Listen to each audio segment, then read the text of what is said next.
All right. Good afternoon, everybody. I am Deepak Subramani. I am a faculty member at the Indian Institute of Science, currently in the Department of Computational and Data Sciences. So I get a lot of questions from candidates about whether research is right for me. Like, should I do a PhD? What is the life of being a PhD student? How to get admission? All these things. So I thought that I will share the process of starting your research career through a PhD. And hopefully, I can convince you at the end of today's session that to help, or rather, help you answer the question whether PhD is right for you. And if you find that PhD is right for you, I will be able to convince you to join for a PhD and work with us. Right. So that is the agenda for today. That is to first help you understand like what is PhD, help you answer the question: is it right for you to do that? And if it is right, then where to do it, and hopefully convince you that you should do it with us, right? So that's the overall goal of today's session. So I did send out a survey, right? And many of you filled that survey, and there were a lot of questions that came. So I have kind of categorized these questions, and I'm going to go through them in the form of a presentation. I'll speak for like maybe 40-50 minutes, and then if you have some questions, right, we could discuss that along the way. So the first thing that many asked is like, can we discuss or describe the process of research? So, in fact, research is the process of discovery and creation, development, understanding. So, typical pipeline for research happens with starts with curiosity. There'll be some idea or question that you want to answer, the idea that you want to pursue, or a question that you want to answer. So you start with curiosity. You identify what do you want to know. That is defining the problem statement. In fact, actually, this is not trivial. And so identifying what problem has to be solved is not at all trivial. It starts from curiosity, and then you designing a plan on how to answer the question that you had. If I were to go back thousands of years, the prehistoric man or woman, nomadic folks, they observed that they were able to see for certain duration and they were not able to see for certain duration, right? So they realized that there was some entity that was appearing above their heads. So this is the observation. So they had a curiosity, like what is it? And then observation and plan of action for them to design to realize, right? So what is happening? So let me describe this phenomenon that is happening. And so I make a plan to collect the data through observation. So somebody sat down and observed that, oh yes, something seems to be coming almost from the same direction at certain point, and then they decided to call that certain point as time. So they said, okay, something called time is moving forward, and at a fixed interval, this globe-like thing, this rock-like thing, or some circular thing is appearing from one part, and then it is keeping on going above your head, and then after some time it goes down. So they quantified, they created a notion, they created a theory that, oh, this is time, and time is moving, and then certain object comes, right? So you collected the data and then you analyzed it, right? So you analyze it to figure out that, okay, there are certain frequencies that are associated, that is, it repeats, the whole process repeats after some time, and then they share a conclusion saying that there is this object which I am going to call a sun now, which is going to rise, and then it keeps going above and then it keeps coming down. If I divide the period between rise and set, and then I can call that as time, and then I will divide time by certain quantities, and then so that becomes science. So that is fundamental understanding of nature. And then somebody created a clock, right? So which is a sundial. They created that. So that is engineering. Using this principle, they created a sundial, an engineering system that will allow them to measure this so-called entity called as time, which they just created. Once they have created that, then next question comes, why is it that no, today the sun is coming here, but after certain repetitions of the cycle of, let's say, 180 repetitions of the cycle, so they needed an entity to start counting. So 0, 1, 2, 3. So that came. And then they said that, okay, let's say after certain fixed duration, the direction from which that rises, that comes up is also changing. So they needed to invent. So there's a new question that came, like, why does that happen?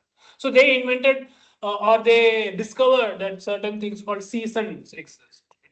So this entity is moving.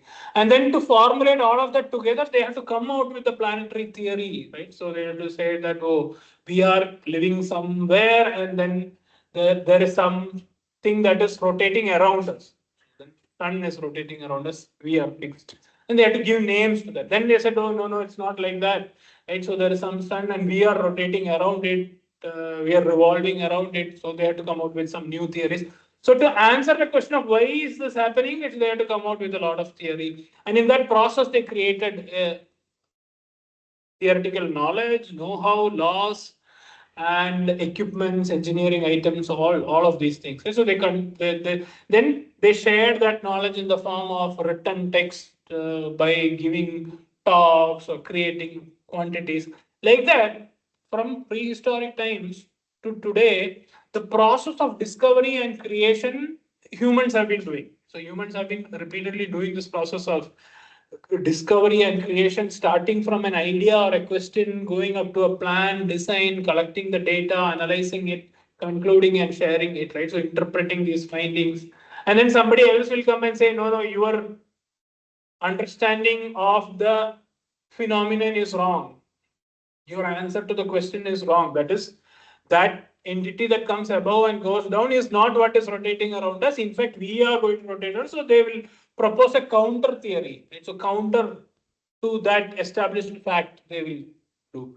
And then they will further collect data, start trying to explain, and then come to a point where they say, okay, this new theory of that Earth is revolving around the sun is much more plausible that the sun is rotating around the earth, right? So then some debate happens.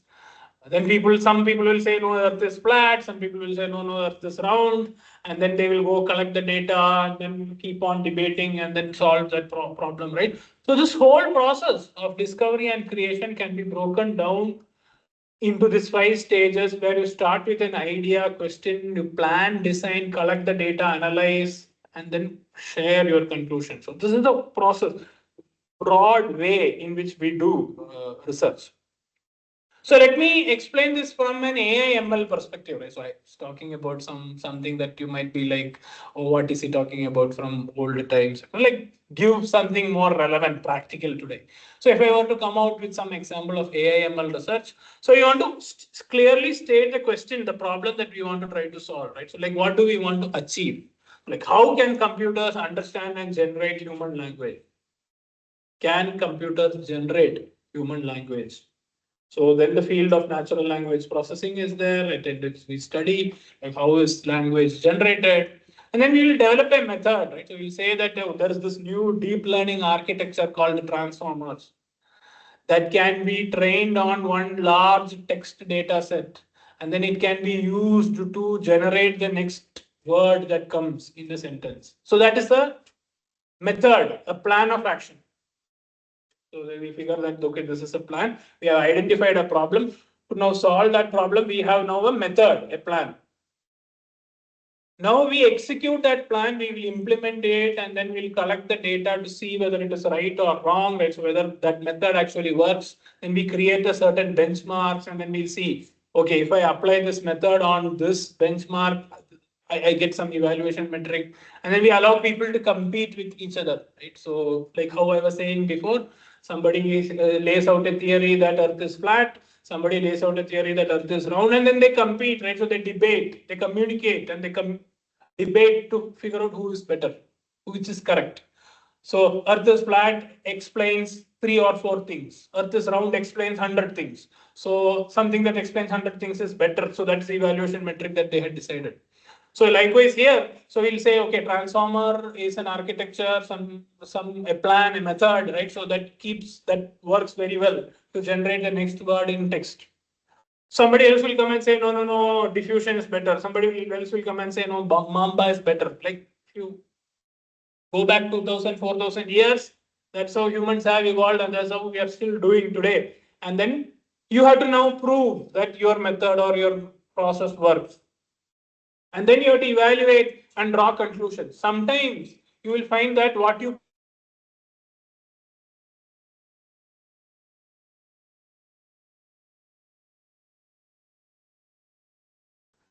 if it actually improves and is the best ever method that is available, then that method becomes the state of the art, right? So it's an art, and then the state of the art comes. And that cycle keeps repeating, right? So after sometimes you might be like, oh, like what is the improvement that I need to do? What are the new questions that I need to ask? And then we repeat the process. So repeating this cycle of identifying a problem, developing a method, analyzing whether my method is correct, drawing conclusions from it, repeating that is what AI/ML research and development is all about.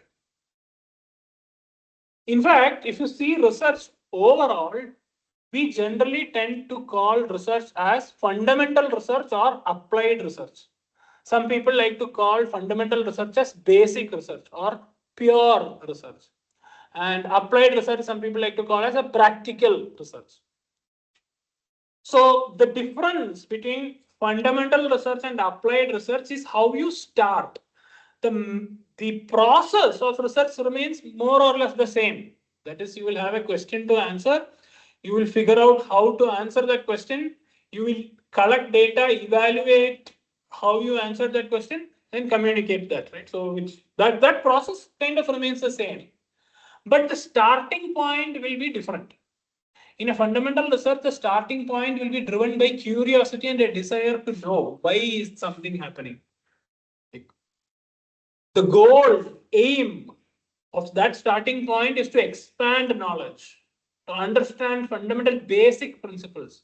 The simplest explanation for all of these facts. That is basic research, fundamental research.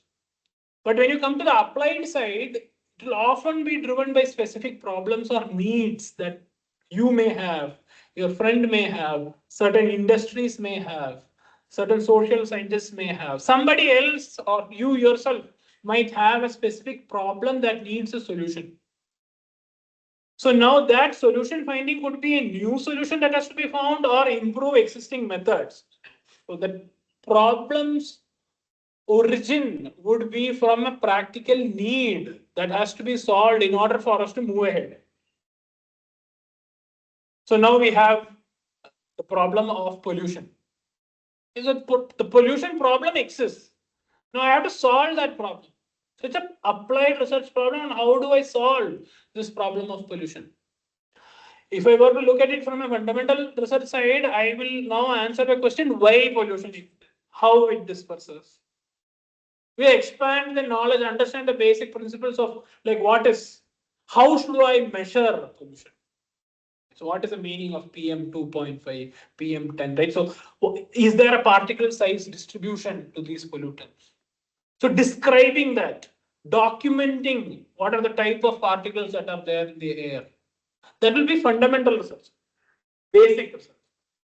Applied research would be, okay, let me develop a filter that will trap a certain particle size distribution. That will be applied research. So that is to find solution. Then you might say that, oh, somebody has developed a filter. Now I want to improve the efficiency of the filter, right? So improve that existing method. So I will develop something called a HEPA filter. Then somebody will say, okay, I have a HEPA filter, but that costs X amount of money to make. Can you do it in X by 2? So that will be improving the development process of that filter. In that To improve the manufacturing of that filter, you might need to answer some basic fundamental questions. That is, what are those materials that I could manufacture which will allow me to trap these particles? I might need to do some basic research to support my applied finding solution, improving existing methods work. Usually in the basic side, our end goal would be to establish a theoretical framework, conceptual understanding, general laws, codifying all the materials that are there. That would be our focus. To describe. So this is what is happening. In the applied side, our focus will be on developing an application, technology, product that ultimately results in a patent, let's say. In the fundamental side, that ultimately results in a high quality publication, right? So a body of knowledge that comes. Okay, so in the field of medical research, it's actually very easy to kind of distinguish, right? So studying the structure of how an atom divides, cell multiplies, that will be fundamental research, and using that to find a drug for cancer treatment, that will be an applied.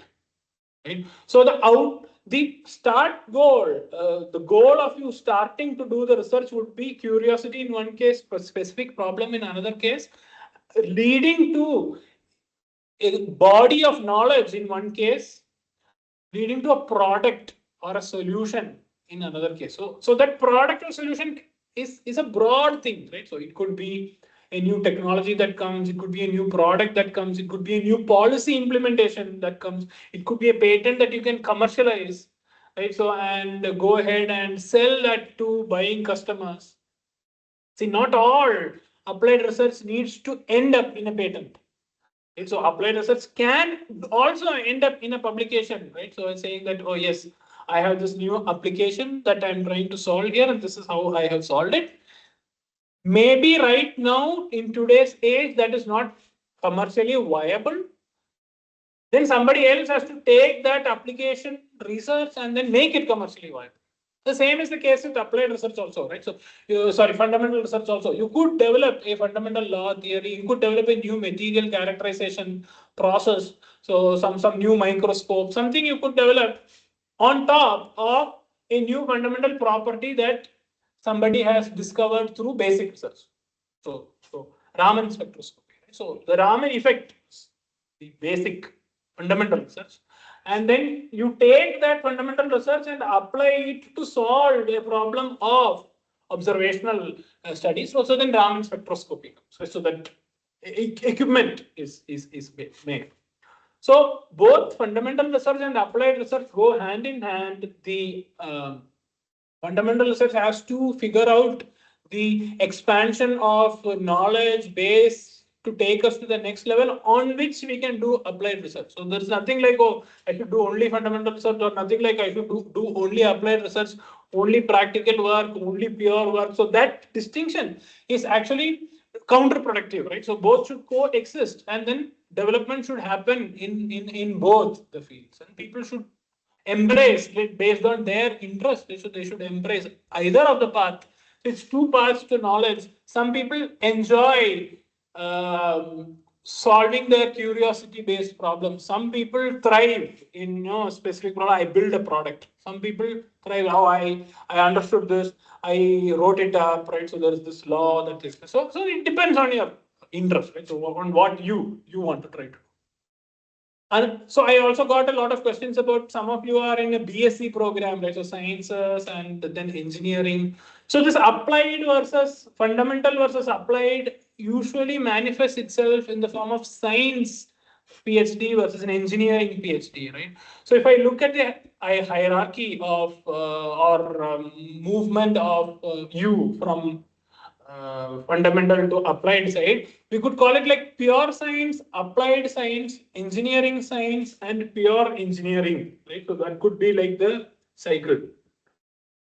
So most research actually today sits somewhere in the middle, right? So it's like applied science, engineering science kind of places where AIML research today sits in.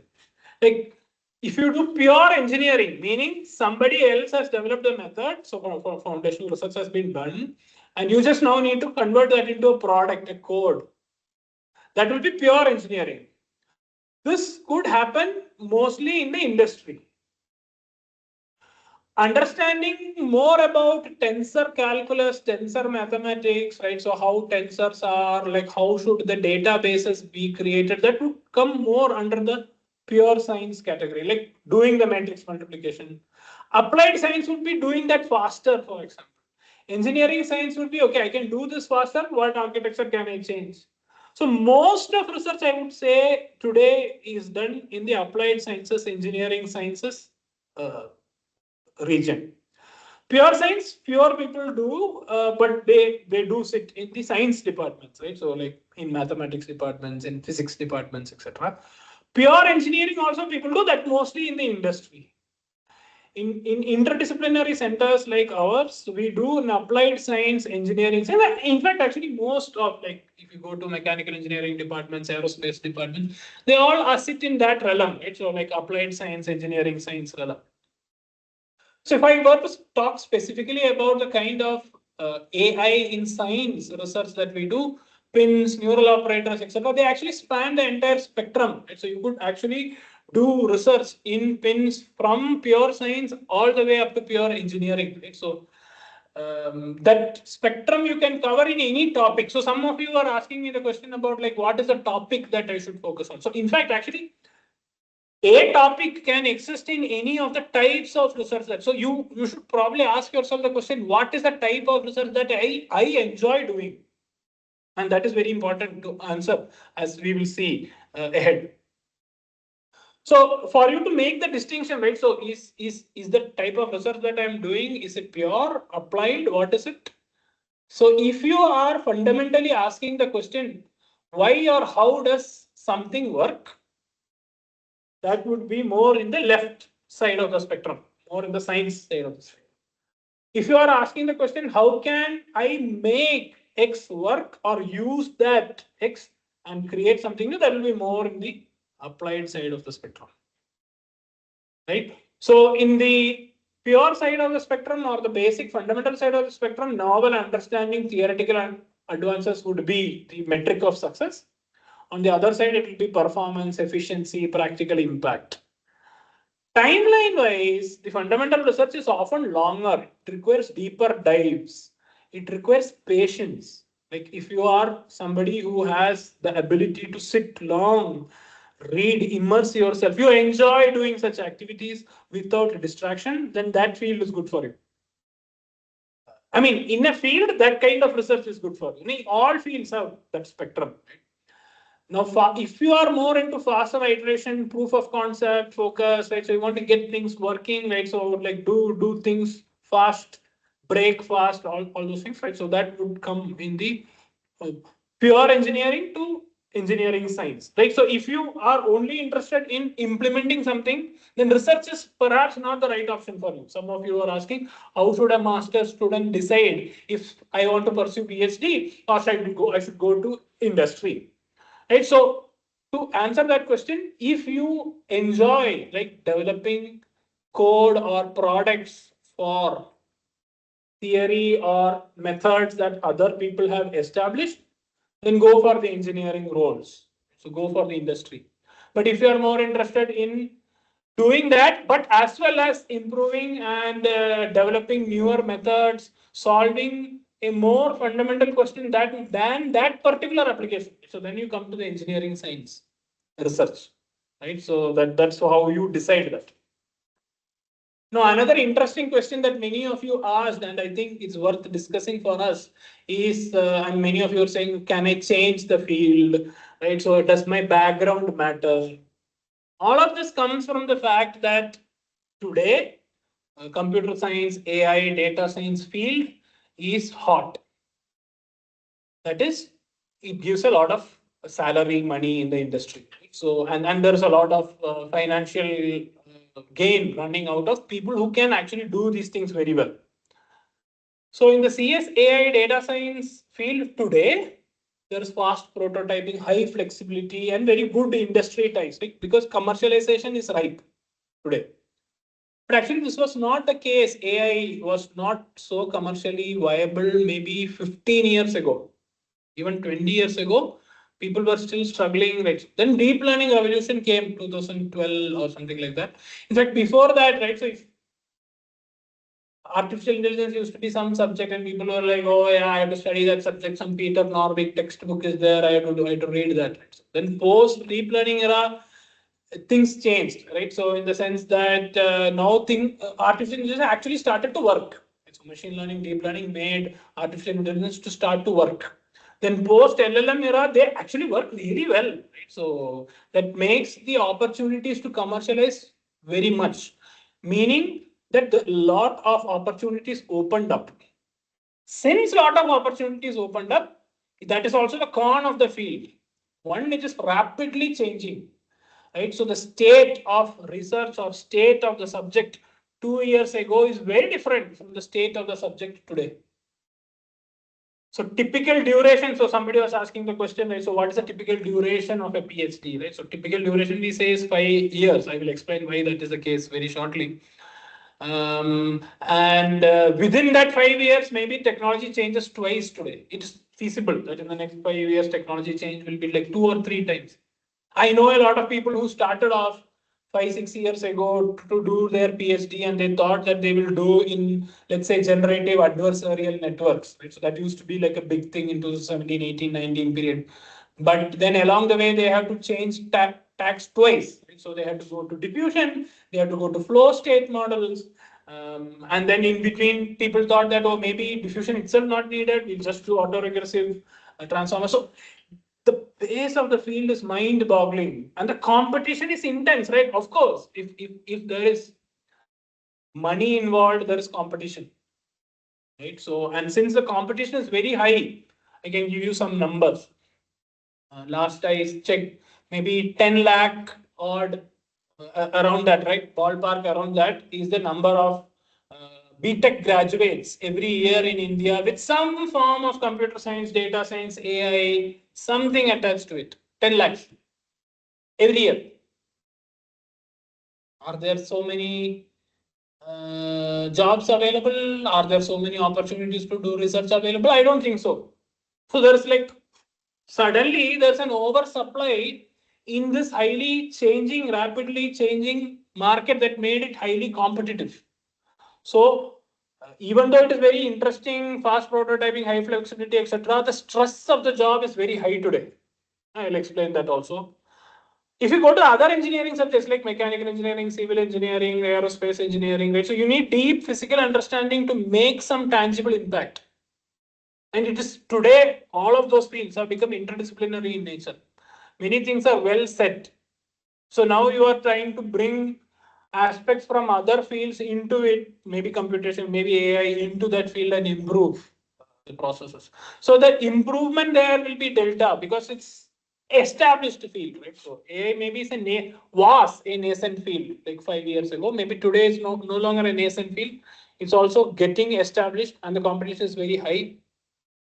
In the other engineering fields, today the currency is data, right? That also I will go into the details of why. So it requires you to perform long physical experimental cycles that are resource intensive. So maybe not all locations at which you can do your research will have the necessary resources for you to perform an experiment. But if you perform an experiment, the data that you will get is very valuable for you to make insights. So remember the process, right? So you had a question, you devise a method to collect the data, you analyze the data, you communicate your findings. That process requires money to do, right? So that is what. Now, from a practical outcome perspective in the CS AI data science realm, it is all conference driven, right? So ICML, NeurIP, CVPR, there is an open source culture, startup opportunities. So in this 10 lakh people who graduate every year, how do you show that you are good? Now, obviously, somebody who's going to hire you or give you a project doesn't have perhaps the necessary resources or necessary expertise to evaluate how good you are. So they have to go by some accepted competitive metric.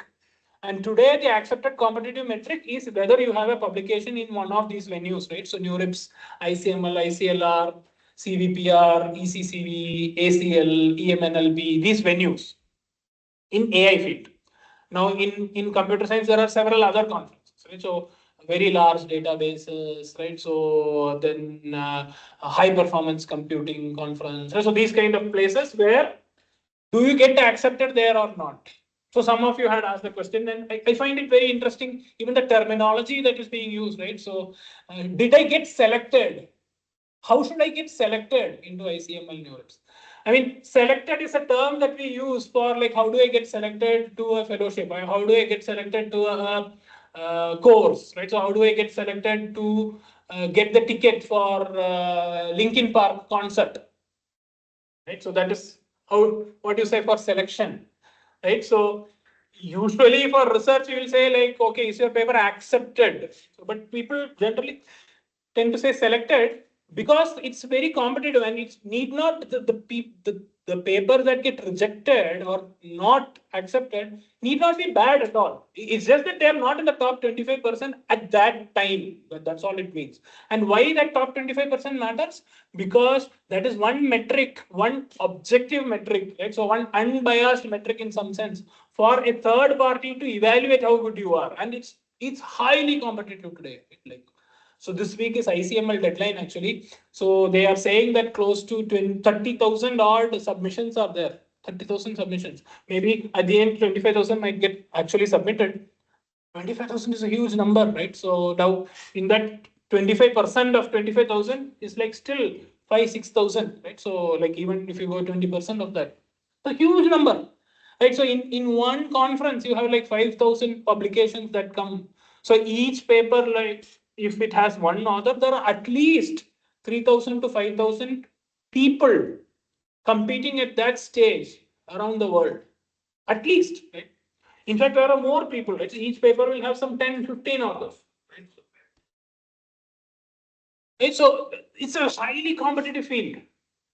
The other engineering, like mechanical, civil engineering, so they are typically journal heavy. So their patents are important.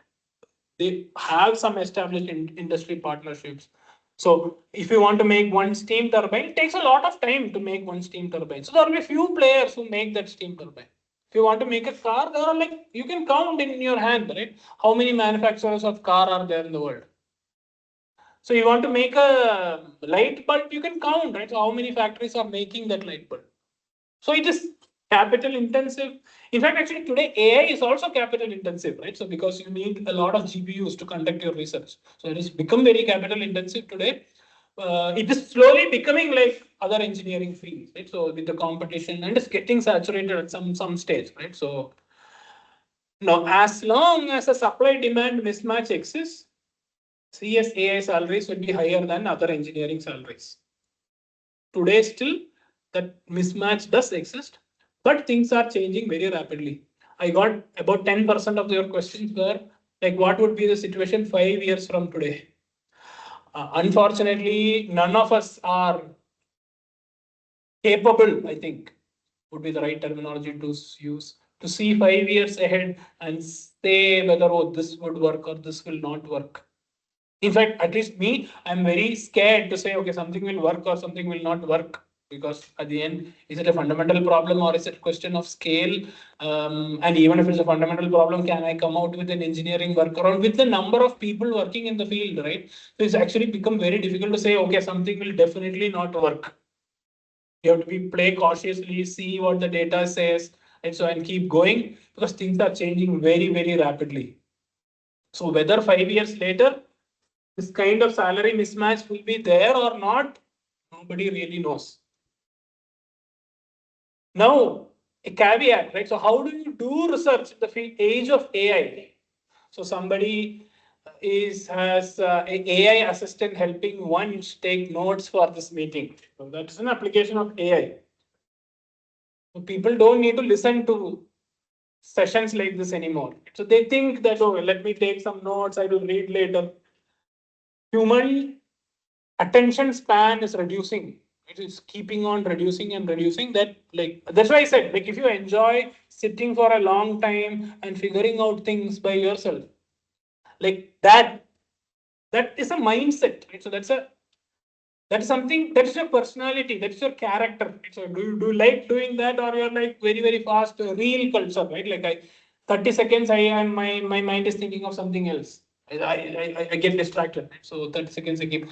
So that is a different aspect of things, right? So in the age of AI, our attention spans are reducing. Actually, it's a very highly controversial subject, right? Like, how do you do research in the age of AI? Like, I am presenting my views. Others may not agree. You may disagree, whatever, right?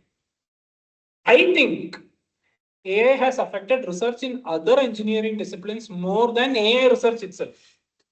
Why? Because today there is actually no value in doing survey papers. The foundation models actually do a very great and current job. So if you give like some keywords to Perplexity, it will figure out Perplexity Pro. It will figure out like what are all the main papers in that field. Like you want to learn about how to design a planetary gear system. You want to develop some new method for some planetary gear system. Maybe old times you would do a survey paper, you will see like, oh, first 2 years you will spend, go to the library, read, maybe use the internet, right? So go to journals, websites, right? So download those papers, read, then form a knowledge graph in your head, right? So and then figure out what all people have done, then write one survey paper, right? So this is how gears are manufactured. But today, you can use a foundation model and do a good job at that. Assuming you have access to those paywalled journal papers, etc. Right? So that caveat is still there. But if you have access to all of that, in fact, much faster than a human can do a foundation model like Claude or ChatGPT or Gemini Pro, right? So they can do survey paper. So there is actually no value in writing a survey paper today. AI can do it. Then second phase was there used to be a competitive advantage to knowing how to code in the engineering subjects, like so no other non-CS AI DS engineering subjects. Like if you were doing climate science research, right? So somebody who knew how to handle NetCDF data, who can use PyFerret, for example, ferret, for example, right? So like make plots, who can do statistical analysis, right? So do a chi-square test, right? So do a t-test, student t-test, right? So there was some value to doing somebody to code. But today, actually, with Claude Code and such tools, that code has been commoditized. So the commoditized code is available as a tool. You can just use English and analyze the data. So you don't need to spend 6 months learning Python and then coming out with something right crazy to do an analysis. You can do that quickly. So the only competitive advantage today is data. So in fact, actually AI has made other engineering research much more difficult. Why? Because there's no longer value in doing things like, okay, computational modeling, I will do one CFD code. There's no value, I think. I mean, maybe we are in a transition phase, but very soon, right? So there will be absolutely no value in maybe developing a new CFD tool. Maybe, right? Or maybe there is value for a few people to do that, right? But not at scale, not at the level of salaries that you aspire to do. Right? So there will be some people who still develop maybe HPC systems, etc. There will be the people definitely, but the number, right? So the scale at which it operates might be low. But today there is definitely a competitive advantage in owning the data and doing physical experiments. But as I told you, physical experiments, having the data, etc., is actually more expensive. So physical AI is a new thing that is coming up. So like, how do you make a robot? Right? So how do you make folding clothes, right? So you don't want to do it. Like, how do you make a robot do it? Like, how do you make a dishwashing robot? So these are all new paradigms that are coming in robotics, in mechanical engineering. Like, you need an actuator, right? So you need a grip, right? So that does these things. So physical experiments are of immense value today. If you are doing climate research, right? So ocean atmospheric science research. So actually going on a cruise, collecting the data in the middle of the Bay of Bengal and coming back. Right? So in situ data, in depth, highly valuable. Or developing a sensor, right? So that will actually go and do it autonomously. So that is AI research actually, right? So you're actually developing an autonomous underwater vehicle that can by itself survive in an underwater environment, go collect the data and come. So data collection, physical equipment, building that is extremely, extremely valuable. And maybe to answer the question about like how research would be 5 years later, what would be valuable 5 years later, I think AI has changed the way traditional engineering research was done, and it would become more physical experiment heavy, more data mode heavy, right? Like data would be your competitive advantage. Okay. Now, having said all this, research, the another question was like a life of a researcher, right? So far I explained to you like basic research, applied research, research in computer science, AI, data science, research in other engineering fields, how research in other engineering fields will change with AI, how things are going, right? So that is the state of research in computer science, other fields, as well as doing applied research versus fundamental research, right? So you hopefully you got a glimpse of the whole process so that you can answer many of the questions that you asked me yourself, right? So in your context, how do these things look like? Another thing that many of you had a question of was like, what is the life of a researcher? Actually, this is also mixed bag, right? So today, research is very competitive because you have to show that you know things better than others. So it's a competitive environment. So both fundamental and applied research have become highly competitive. Why? Because research finally needs money. And money comes from grants. And grants go to investigators who can actually solve problems. And which problems are worth funding? Problems that ultimately have some benefit to the funder.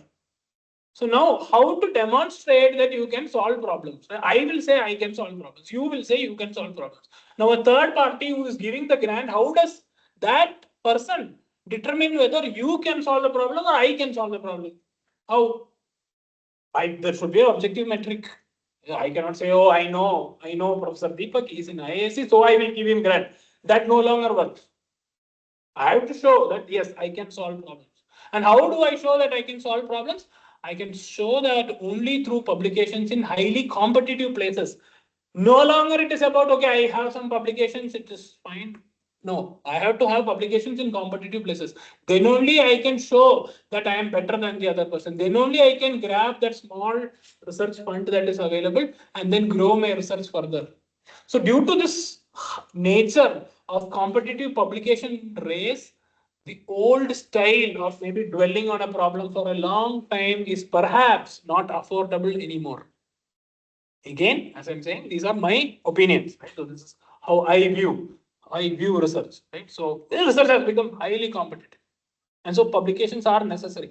So it has become, in some sense, a rat race. But if you play the race well, right, so you can enjoy doing what you're doing at the same time get the outputs that will allow you to continue to do what you enjoy doing.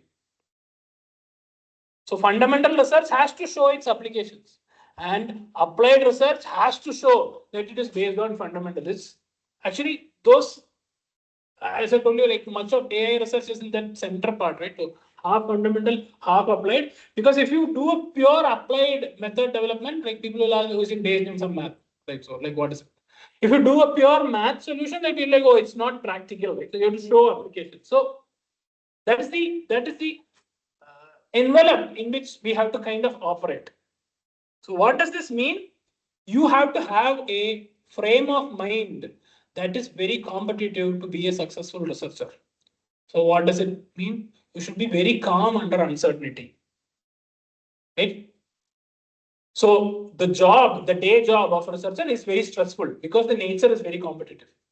Now to succeed or survive in that competitive field, what should be your state of mind? So if you tick all these boxes, you can say, yes, research is right for me. Are you calm under uncertainty? Can you make decisions with limited knowledge? Right. So, okay, you know that this particular architecture, somebody has said that it will work. Somebody else has said it will not work. I really don't know which of these two. Maybe there are 5 options. Am I willing to go implement those 5 options and find that all 5 fail? I wasted 5 days, but I implemented all 5 failed. Will you still remain calm at the end of that? Can you show discipline under pressure? Long spells of no visible outcomes, months of nothing has happened, high pressure because it's a competitive environment, right? All comes because the environment is very competitive. Right? So your friends, you have an aspirational mind, right? So you will be like, oh, I am doing PhD, somebody else is also doing PhD. That person hit jackpot. He's working on a problem that seems to be relevant today. So making some, he or she is making publications. I am not. They are getting job. I am not getting job. High pressure. You yourself put the pressure on your head, right? Are you able to stay disciplined even under that pressure? Long spells of no visible outcome, still you show up and deliver. You might be in a bad mood, you will have personal problems, you will have health issues. I'm seeing this more and more. Some of you asked the question, like what are the mistakes that you see students committing today? So many people have a lot of health issues, especially in Bangalore, I think because of the weather.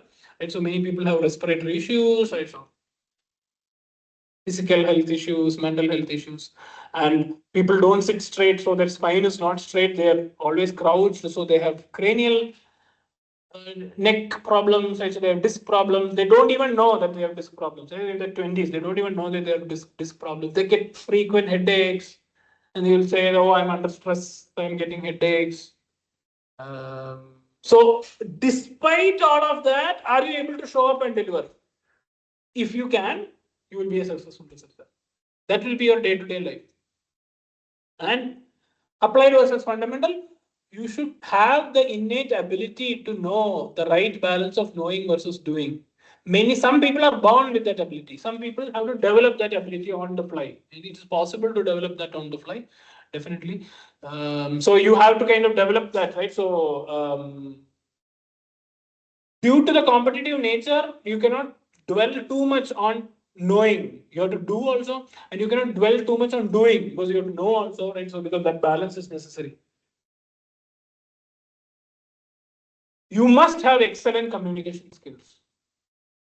The top of the right. If you don't have, you should have it in you to develop that skill early on in your research journey. You should be fearless in standing and communicating your ideas under pressure, calm under uncertainty, and delivering despite bad mood, whatever you got.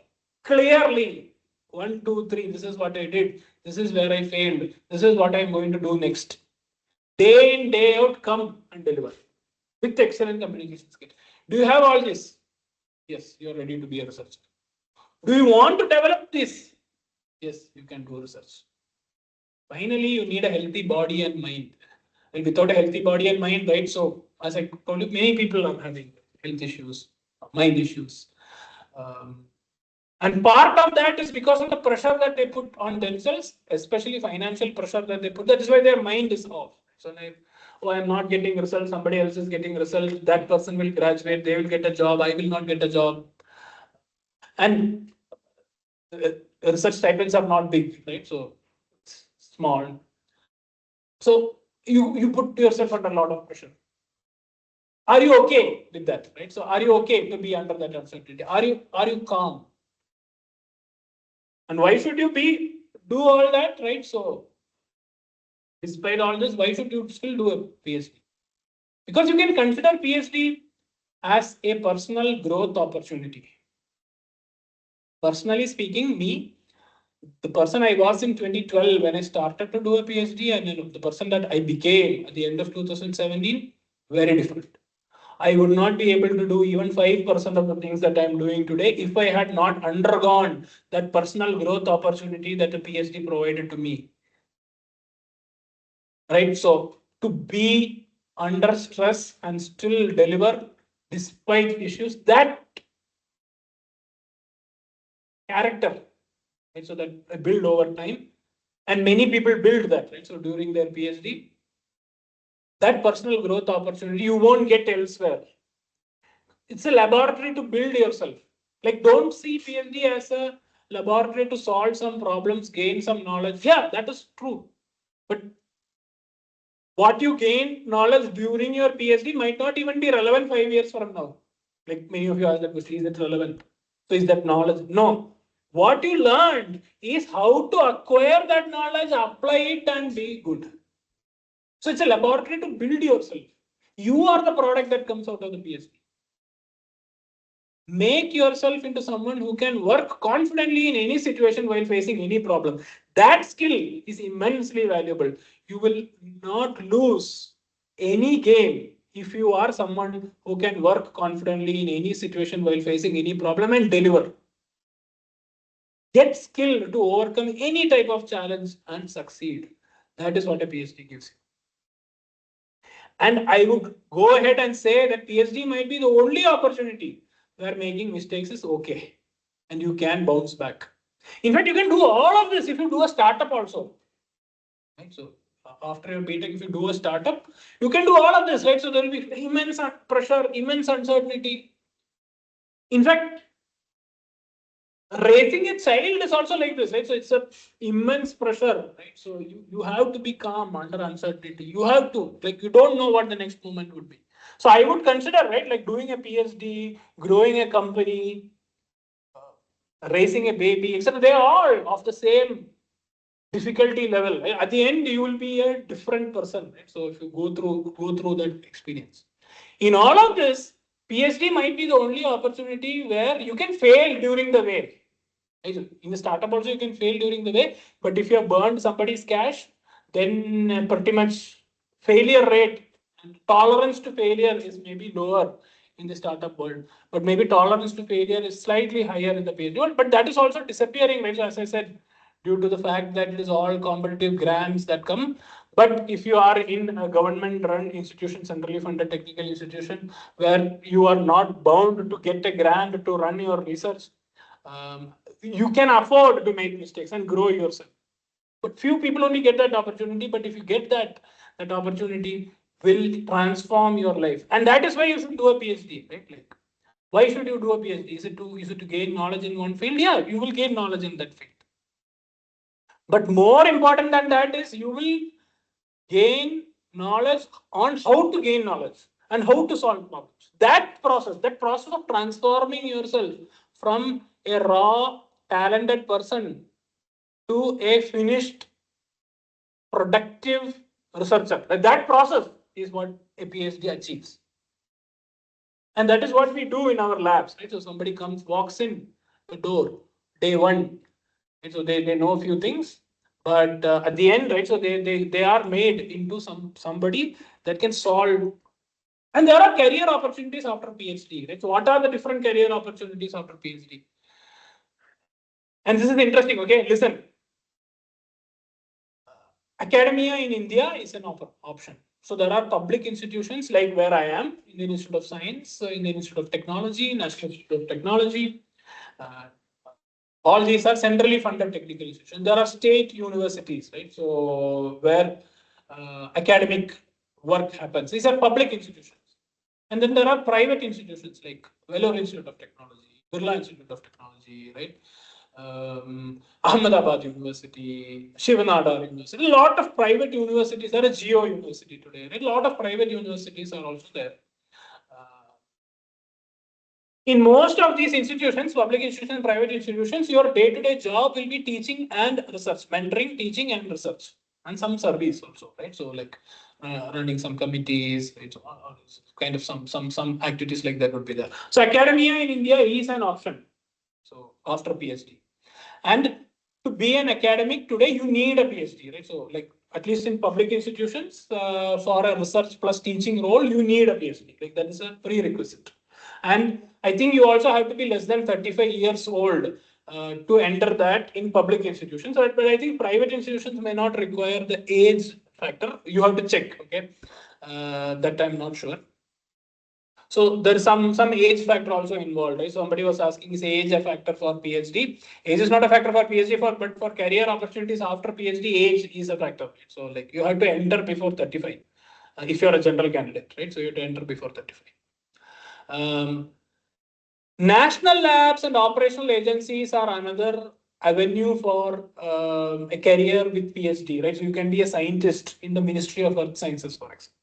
Ministry of Environment Forest, right? So you can be a scientist, like BARC, you can be a scientist, right? So they all ISRO, you can be a scientist. Actually, these national labs also take people after their masters, and BTech also they take. But if you want to grow up higher, right, so a PhD always helps, and it will also make you a better person, right? So like ability to solve problems along the way, etc. So there is some value there. And most of these are governed by the Central Pay Commission, right? So, and the Pay Commission is very liberal, right? So, in sense, like they're very good.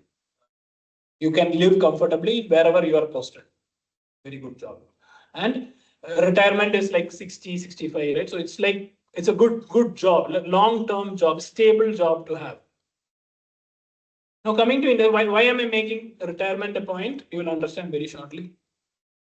So, if I do industry jobs, there's private industry in research development. So in private industry, there are different types of roles. Right? So there are roles like in research, in development, in operations, in business, multiple different roles in multiple different industries. There are a lot of industries that are there offering all these roles for PhD holders.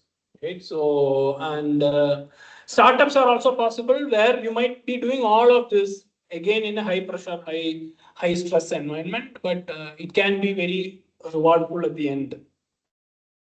But the caveat is what I observed these days, maybe it will change, but likely not, is that in the private industry, it looks like, I mean, earlier, if you're a software engineer, right, so unofficial retirement was around early 50s.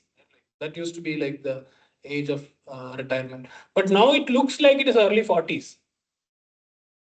Might not have to kind of fully retire, but you will be posted in a job that might not give you that growth that you experienced before. This we see with a lot of and in India, there is this movement now, right? Like FIRE. What is that FIRE? FIRE is financially independent, retire early. That is like a phenomenon that is going on, right? So people are investing in stock, this, that, right? So to be financially independent so that they can retire early and retire early, not by choice, but by force, right? So that is indeed happening, right? So maybe not widespread and maybe people will not be open to say that also. But we are definitely seeing a lot of layoffs of early 40s, late 30s.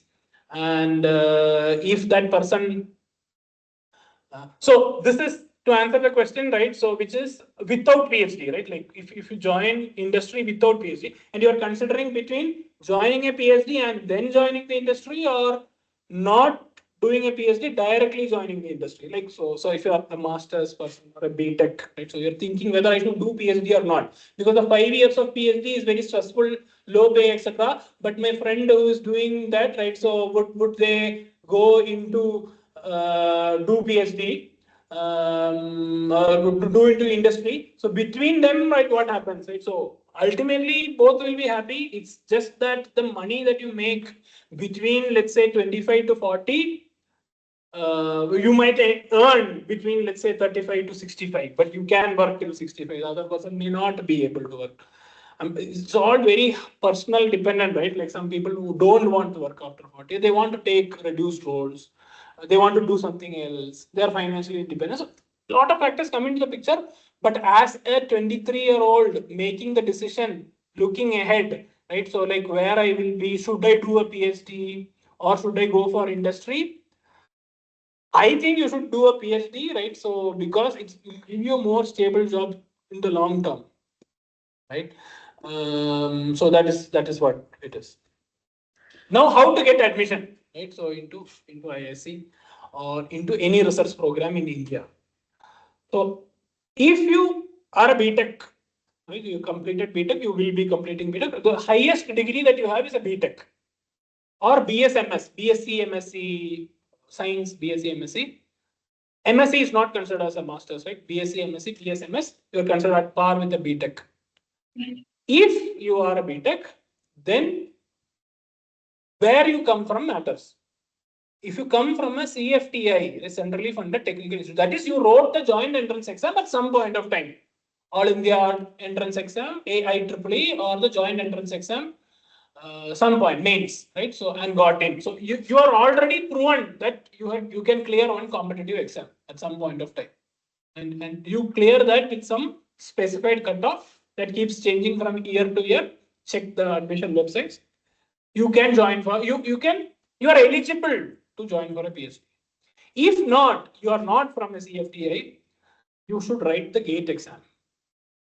And for general candidates, you should have a very high score in GATE exam. GATE qualification is not enough, right? Like you should score very high in GATE in order to get admission to do PhD at places like Indian Institute of Science, IITs, etc.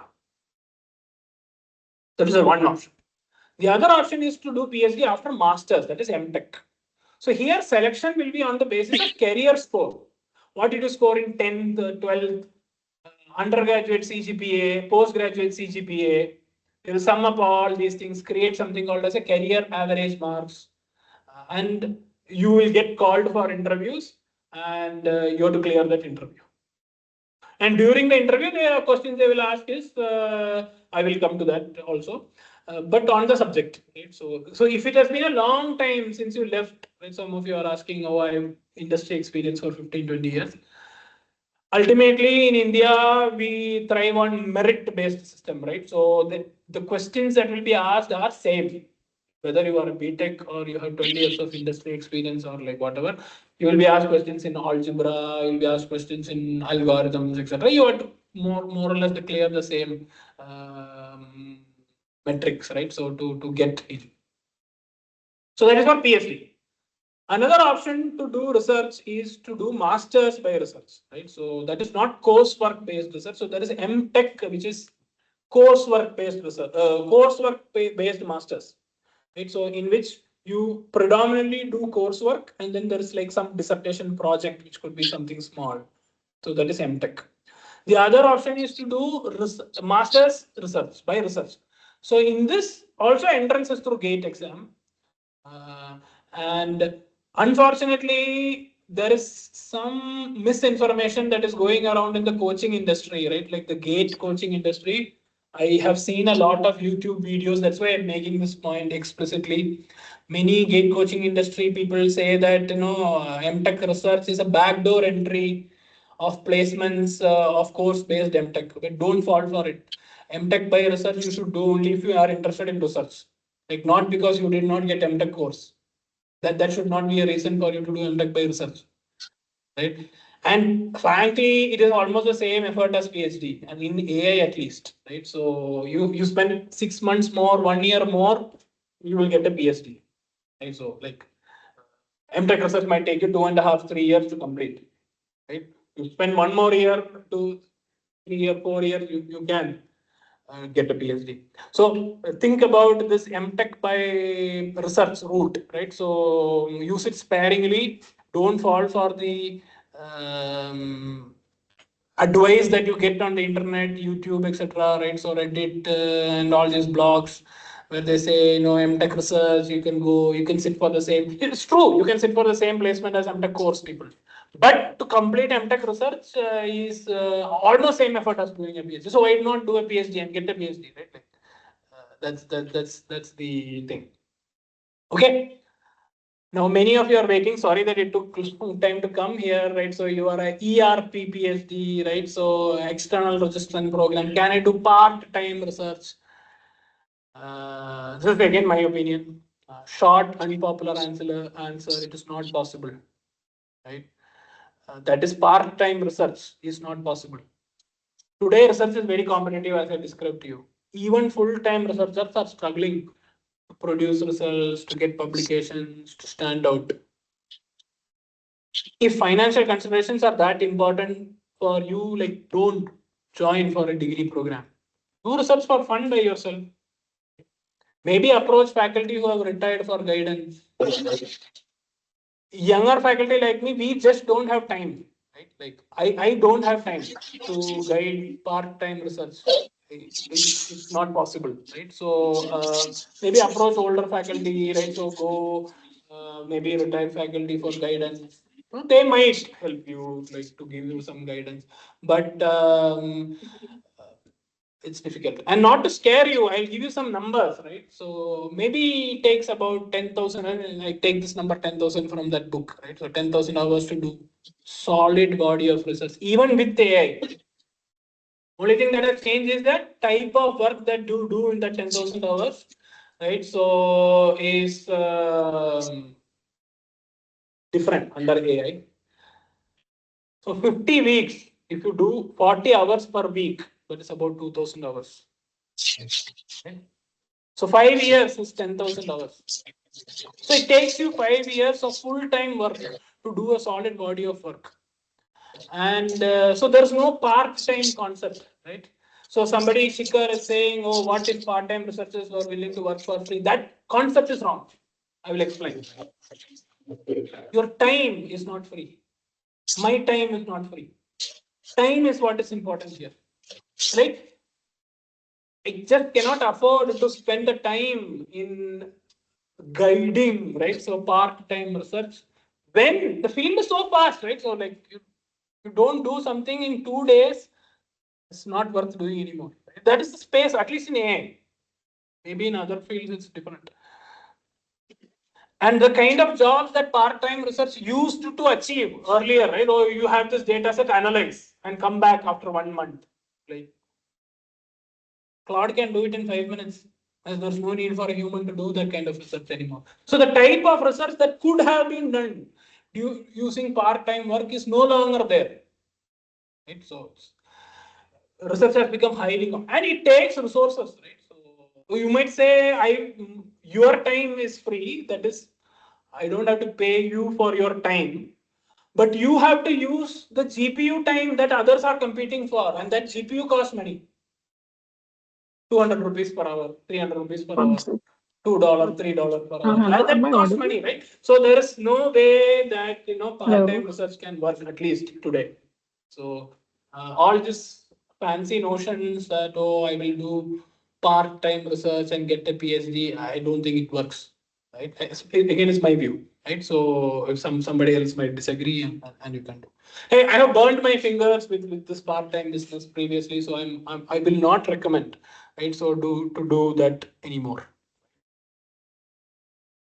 Now, one of you, at least one of you asked, like you want to build your profile, like you're a BTech, you want to build your profile for research admission programs in the USA, right? So, actually, you asked abroad. I only know about USA. I don't know how research programs work in Europe or East Asia or Australia. So, I'm restricting the answer to only the United States and Canada, right? So, I only because I only know about that, right?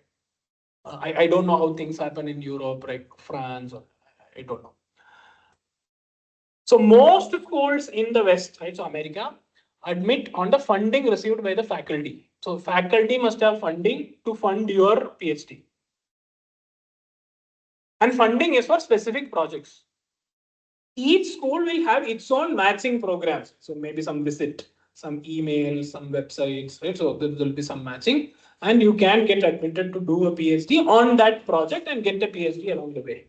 So how do you get admission in a top school? There are several ways for you to get admission in a top school. The number one way is through contacts and networking.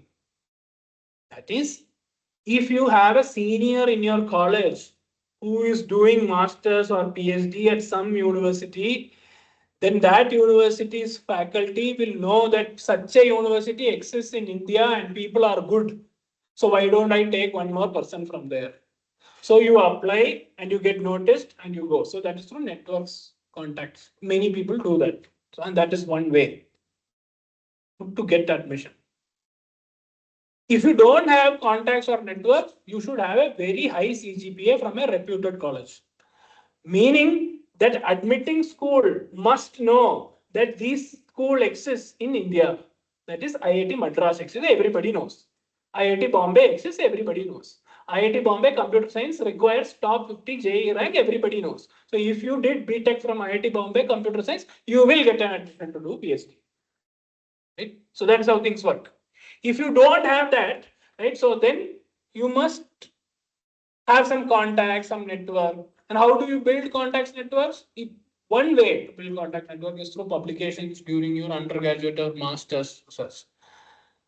See, when I applied for PhD, we used to say one paper would be necessary in a top venue to get PhD. So I had one. I actually had two papers from my. So I did dual degree masters, BTech and Masters in 5 years, dual degree from IIT Madras. So I had two papers, right? So during my undergraduate, so I got admitted to MIT. Last I spoke to some faculty from MIT, it seems like, I mean, they don't explicitly say, of course, right? So like these things cannot be said explicitly, of course. But if you look at the background of the people who get in, either they are branch toppers in IIT Bombay, Madras, Delhi, Kanpur. So they are top of their branch in these top schools, right? Tsinghua University. You cleared the Gaokao in China or you cleared the JEE advanced, right? So in India, you have established yourself, so you get in. Or you have like some 3-4 papers in these A-star conference I mentioned, like CVPR, ICCV, ICML, NURIPS. So, I mean, people have like 3-4. Faculty are lamenting that, oh, you know, what happened? Like, so why are 3-4 papers coming? But because it's very competitive, it has become like that. So, this is a way for you to get a research role, a research degree if you don't have bank balance. Other way is you have a very good bank balance to pay your fees, and you should have very, like today, the last year it has become very important to show strong ties to your home country. That is, you are going only to get a degree and you will come back, right? So you have to show that. And there are many advisors to visa advisors who will tell you how to show that. But if you have that, you have a strong reason to come back, you will get a visa. And these courses are like maybe $100,000, right? So today what is that, like 100 rupees or something, right? Dollar. So $100,000 is what you have to spend to get like 1 crore, right? Like 1 crore, yeah, something like 1 crore, 1.5 crores would be per year fees, right? So to do the masters program, research programs in the USA. So these are the different ways, right? So you can get there, right? So let me go into question. I think I did answer most of these questions, right? So how to choose the right research area and the right guide. So right research area, I just explained to you CS versus broad engineering. Now within that, how to choose one particular topic? What did I say? Frankly, it doesn't matter, right? So because during your PhD, you are only learning how to do research for that particular topic, which your advisor might be doing for a few years, right? So they might also change after a few years. You should have broad interest in that subject, right? So how do you gauge if you have broad interest in that subject? You gauge that by answering the questions that I said earlier, like can you remain calm under uncertainty? Can you go days without result on that topic? If you can do all these things, then that topic is right for you. How do you choose a right guide? Talk to people who have done PhD with that person. If they are starting new, you talk to them directly. Like, what is the kind of environment that is there? Like, you establish that rapport with your guide, right? And that is very important, right? So ultimately, PhD is more about the peer environment that you do than the research topic that you do, right? So that group, if it is very good, very collegial, right? So like people take care of each other, because it's very hard to do this. It's not easy. And along the way, right? So if you can like do well, then that's it, right? So so that's about how to choose the right area and right guide. Okay. Now, me personally, the kind of research that we do in my Quest lab at IISc is we do research in applied and fundamental machine learning, deep learning. So we focus on deep learning, right? So that is developing deep neural network architecture for a variety of problems, starting from time series modality to come to image modality, video modality, scientific data modality, language modality, with applications in remote sensing, geosciences, climate research, education. These are the application areas.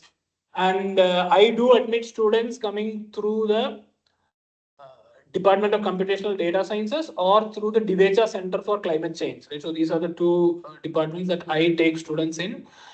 So in the Divecha Center for Climate Change, right now I'm looking for students who would work at the intersection of deep learning and atmospheric ocean climate research. So today you need like two specializations, some in some sense, right? So to do some good work. So if you are interested in that, right? So look for the application. Like applications will open in another month or so. So look for that. If you are not ready this year, you are going to be ready next year. Read, like watch this video again, once again, and decide whether research is right for you.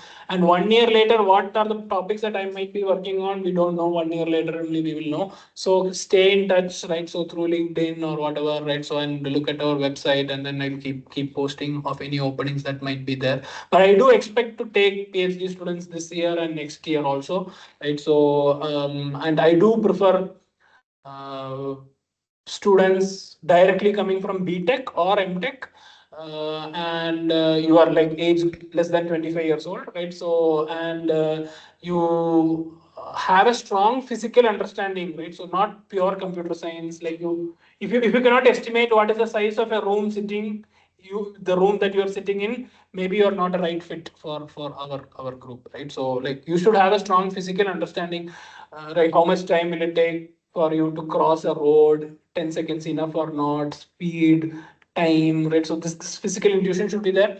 So if you are a mechanical engineer, chemical engineering, aerospace engineering background with some interest in computer science, then welcome, right? So you will be a very good fit, right? So for the kind of work even computer science is fine, but you should have that feel, right? So for these concepts, okay.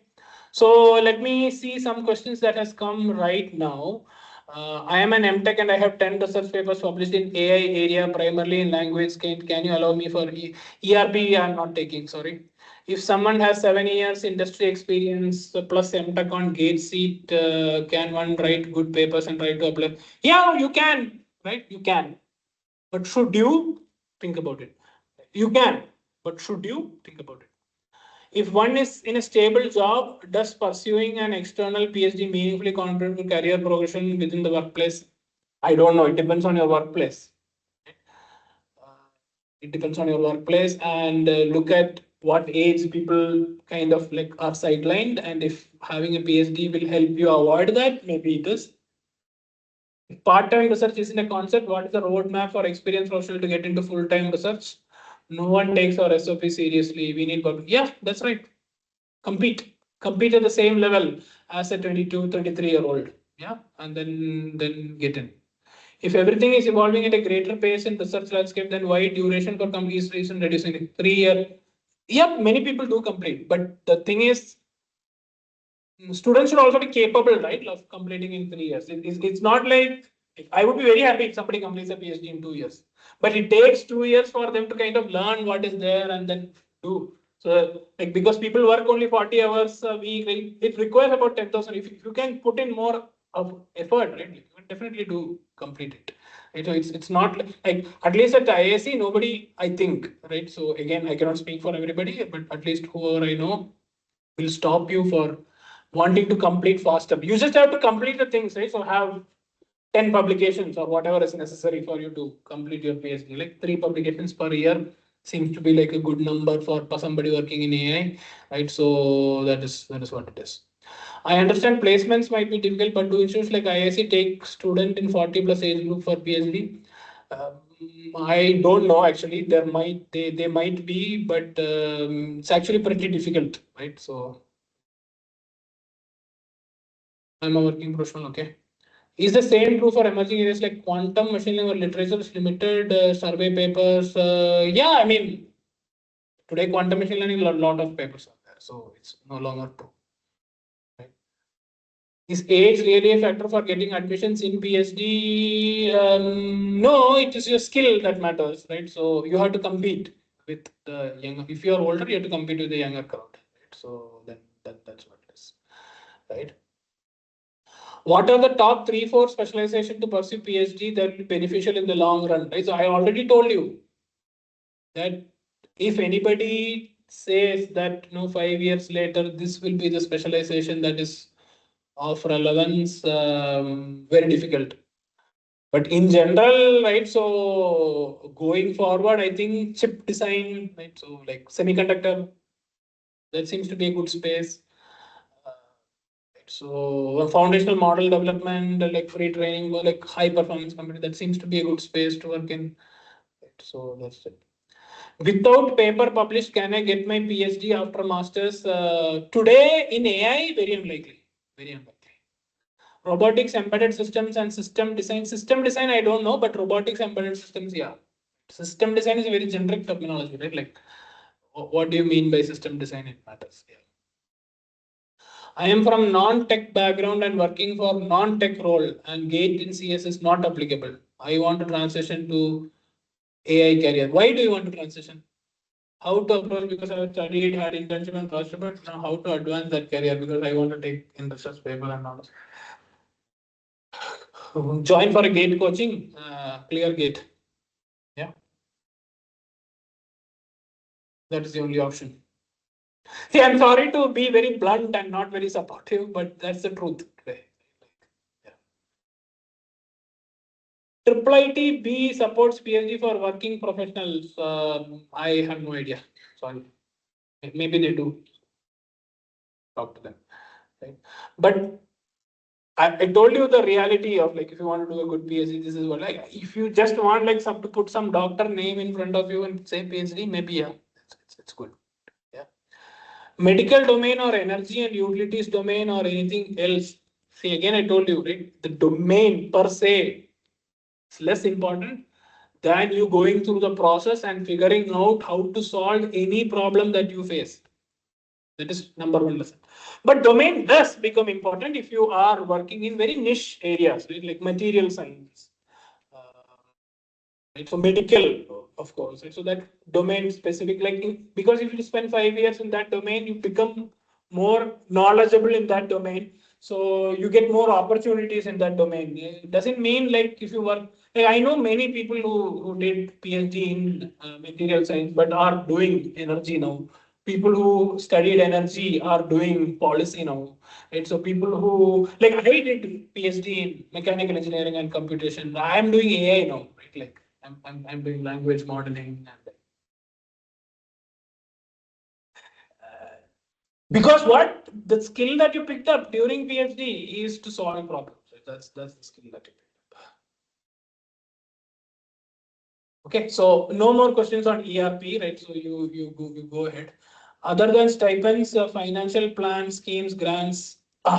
Good. Okay, thanks for the question. I almost forgot. So actually, in my research group, almost everybody has additional stipend. Right? So one person is Google fellow, one person is TCS research fellow, two are PMRF, and fortunately my group is well funded, right? So in the sense that we do get a lot of government as well as external funding. Of course, get that funding, or pressure of work is also very high. It's very stressful, right? So like even I am under a lot of stress, right? So to produce result, to deliver outputs, etc. And almost everybody in our group works like very long hours, and like we don't have a concept of, you know, but my advisor used to say, and I think at that time I didn't understand. Now I understand. Like we are like a diesel engine, right? Like if we stop, no, it takes us long time to start back again. So we don't stop, right? So we keep working. So because we do a lot of valuable work, most of them get additional pay stipend. Yeah. So at PMRF level, right, almost everybody gets paid. PMRF level is what now, like 80,000, 1 lakh, something like that per month. And then almost everybody travels for conferences. If you get a publication, like you don't have to not travel because you don't have funding. Right? Like I will find some way for you to travel. Yeah, to attend these big conferences. Okay. Any prerequisite for PhD in robotics? I mean, you have to check. So maybe mechanical computer science background might be necessary. Agriculture might not be allowed. I don't know. You have to check whichever department is offering robotics. You check what are the backgrounds that they take. I completed GATE in 2019. You'd write again. Yeah, you'd write GATE again. Okay.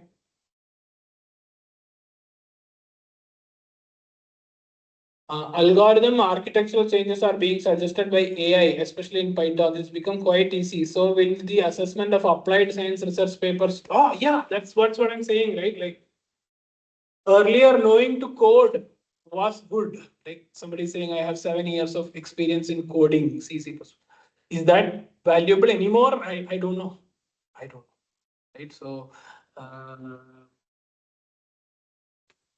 I think coding per se is not valuable, but software engineering is valuable, I think. Right. So like you can offload many of that code to agentic systems. Okay. I completed my master's. How can I publish paper in peer review? Okay. You ask a very good question. The way of the question, I like it, right? Because I actually wanted to answer that. Many people ask this question also, right? They ask the question, how can I publish paper? That's a wrong question to ask. That's a wrong question to ask. So what is the process that I told you? Let me show that slide again, right? So the process, let me show the process again. Where is publishing in this line? It's at step 5.